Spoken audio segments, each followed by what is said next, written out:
Olá, eu sou Lucas Neto, servo do Senhor Jesus, separado para o Evangelho de Deus. Bem-vinda e bem-vindo a mais um estudo da série Mulheres Virtuosas da Igreja Primitiva. Hoje nós vamos falar sobre a profetisa Ana. Vamos então dar início ao nosso estudo. Profetisas e profetas são escolhidos pelo próprio Deus para estarem na presença do Senhor, para ouvir a voz de Deus e profetizar, isto é, falar a palavra do Senhor para todas as pessoas. Nesta série, Mulheres Virtuosas da Igreja Primitiva, vamos conhecer a profetisa Ana e os seus notáveis feitos em favor do reino de Deus. O contexto histórico bíblico da aparição da profetisa Ana. Maria, mãe de Jesus, deu à luz a Jesus e ao 8º dia, conforme preceito da lei, realizou a circuncisão do filho primogênito, Jesus. Essa circuncisão consiste no corte do prepúcio do órgão genital masculino, simbolizando então a aliança de Deus com seu povo escolhido, ou seja, a descendência de Abraão. No livro de Gênesis, no capítulo 17, de 9 a 14, verso 9 ao 14, nós temos exatamente a instituição da circuncisão, que diz: Disse mais Deus a Abraão: Guardarás a minha aliança, tu e a tua descendência, no decurso das suas gerações. Esta é a minha aliança, que guardeis entre mim e vós a tua descendência. Todo macho entre vós será circuncidado. Circuncidareis a carne do vosso prepúcio. Será isso por sinal da aliança entre mim e vós.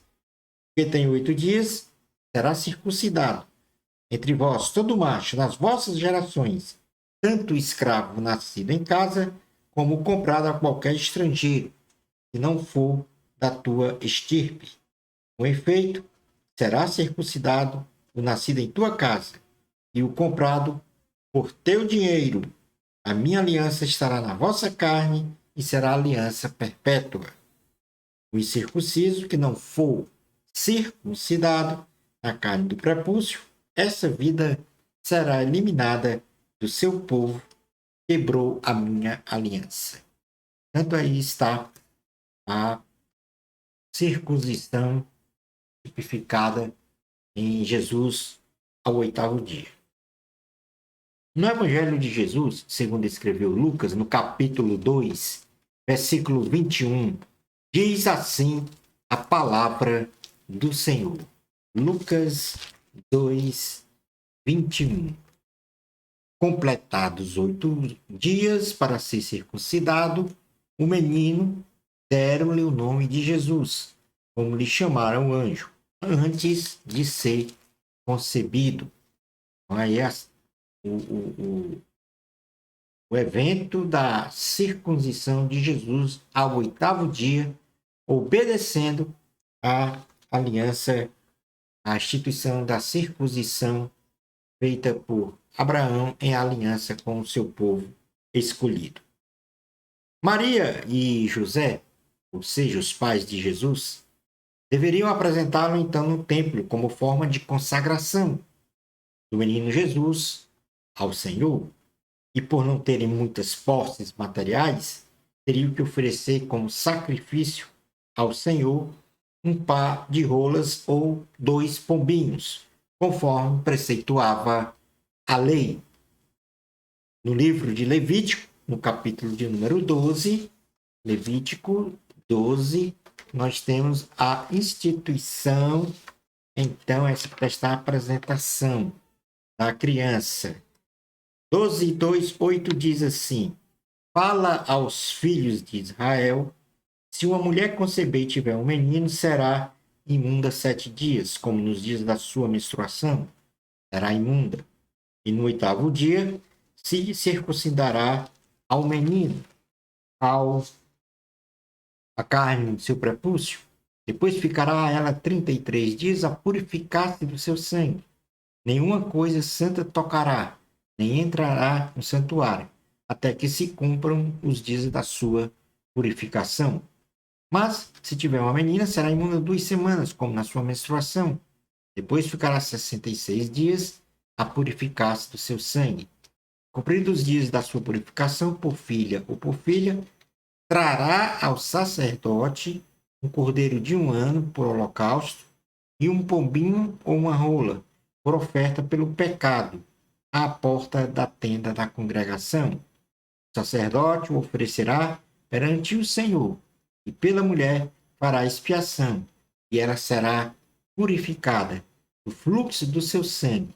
Esta é a lei da que der à luz menino ou menina.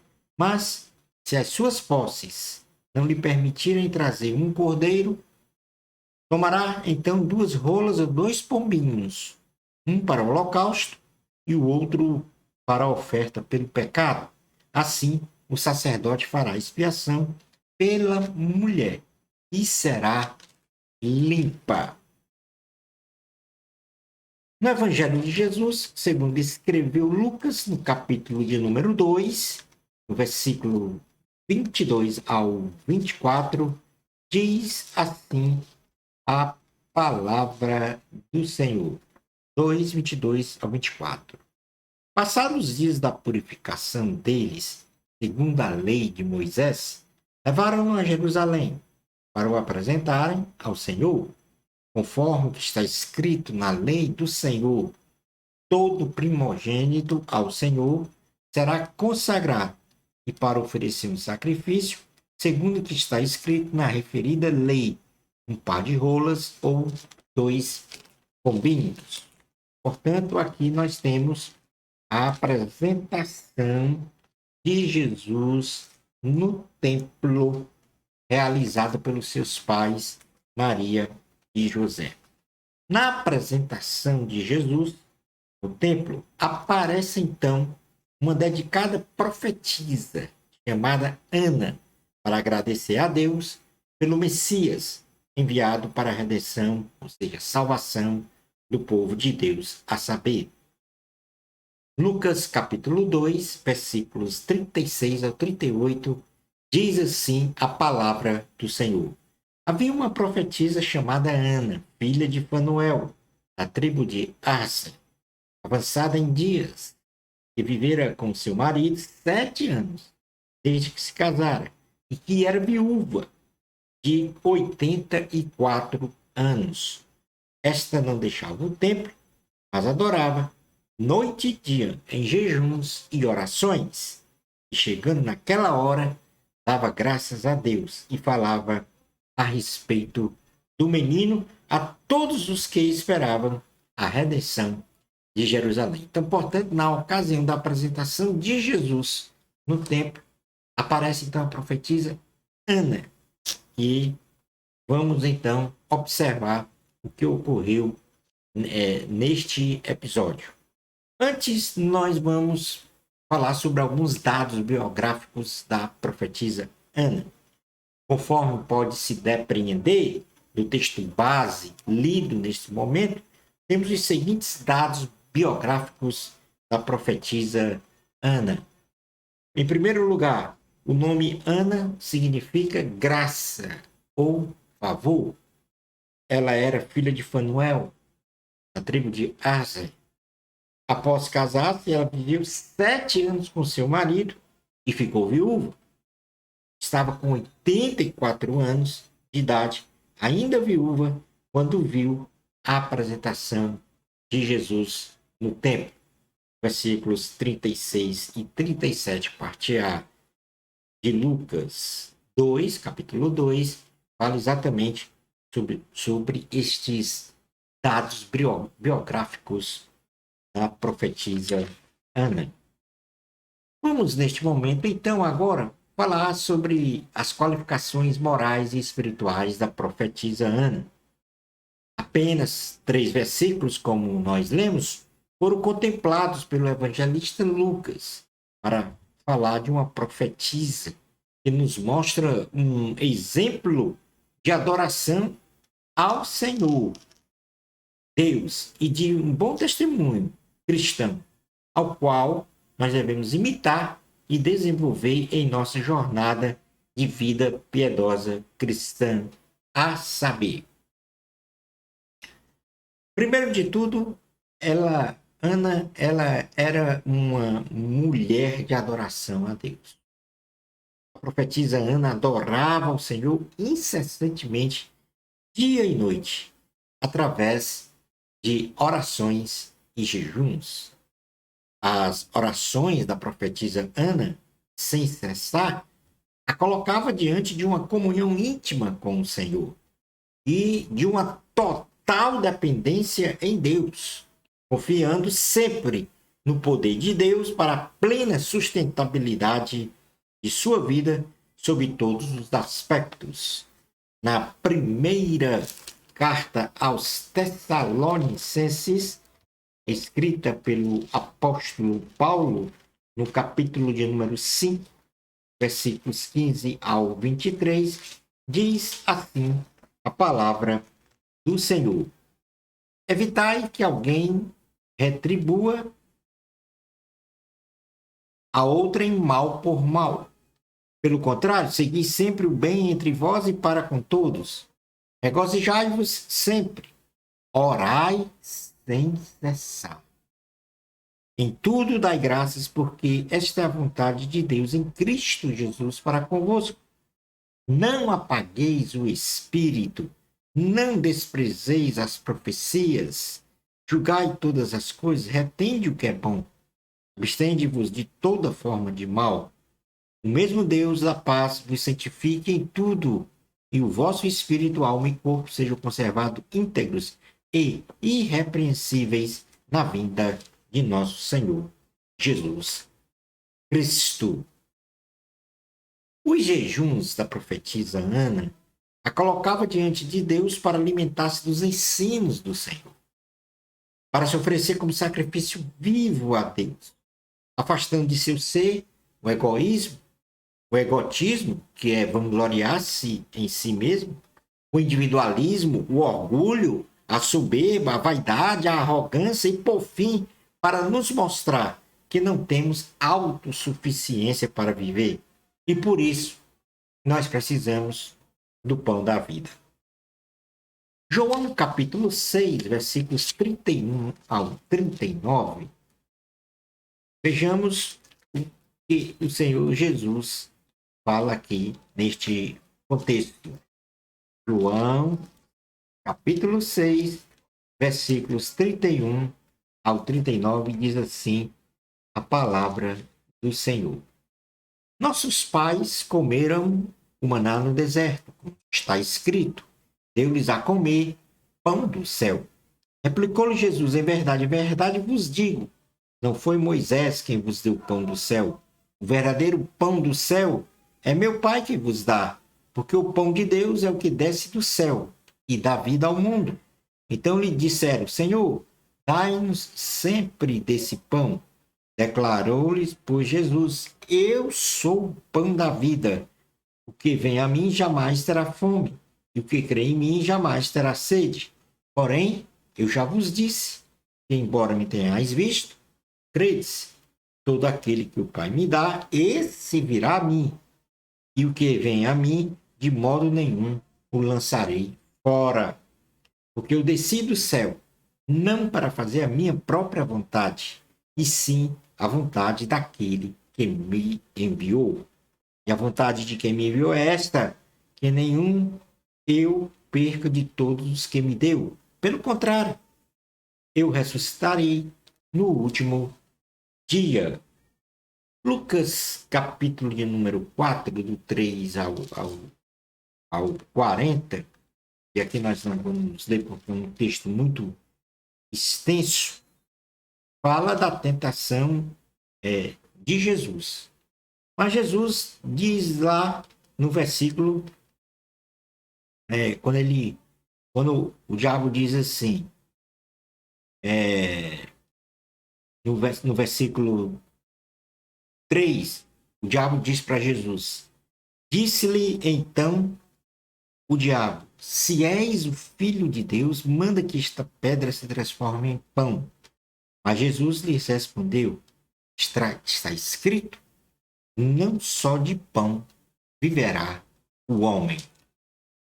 Portanto, o jejum da profetisa Ana a colocavam na situação de que ela estava se oferecendo como um sacrifício vivo ao Senhor para retirar de si a questão das desqualificações do egoísmo, do individualismo, do orgulho e da autossuficiência. E ela, para viver, ela precisava do pão da vida. E esse pão da vida é Jesus. Então, o jejum, ela fazia então a abstenção do alimento material e passava a se alimentar do alimento espiritual, o pão da vida. O pão da vida. Então, deixava de se alimentar do pão do trigo e passava a se alimentar do pão da vida, que é Jesus, tendo então uma relação de comunhão mais forte com Deus. E a oração tipificava então a sua dependência, bem como o poder de Deus à disposição da vida dela para a realização de sinais, prodígios e maravilhas. E a oração, na oração, tudo podemos realizar. Então, era uma mulher de adoração a Deus através de orações e jejuns. Agora, ela também era uma mulher consagrada a Deus. Ela tinha um caráter limpado.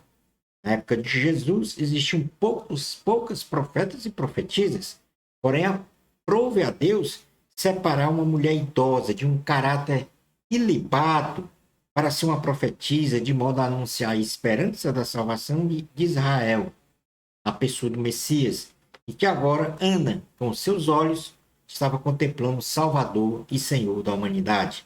Ana manifestou seu agradecimento pela vinda de Jesus a este mundo e passou a profetizar com muito mais ênfase a chegada do reino de Deus entre nós. A profetisa Ana não só demonstrou a excelência de sua consagração a Deus em palavras, mas também em seu testemunho de vida. Na primeira carta do apóstolo Pedro, no capítulo de número 4, versículo 11, diz assim: palavra do Senhor.